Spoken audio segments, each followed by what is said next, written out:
bylinky pestujeme tu pod Kriváňom. V nadmorskej výške máme 900 metrov nadmorskú výšku a máme ich orientované na východ a ktoré na západ podľa toho, ktoré potrebujú viacej slnka, z rána, po obede slnko.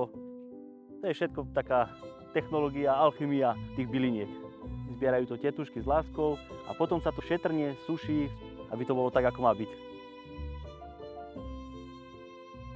Zamerali sme sa na to, že žijeme v prírode, okolo nás je príroda a stretávame sa s bylinkami.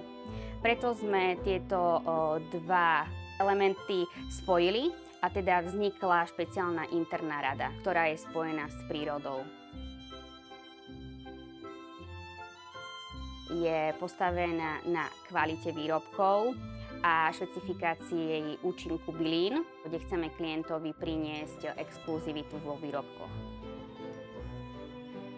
Na začiatku bola myšlienka, nápad, vytvoriť niečo unikátne, jedinečné z regiónu Tatier pre našich hostí. Podarilo sa nám tento nápad preniesť do reálneho produktu pod značkou wellness kozmetiky Tatry Essentials. A pevne verím, že to bude aj krásny dášek zo srdca Tatier.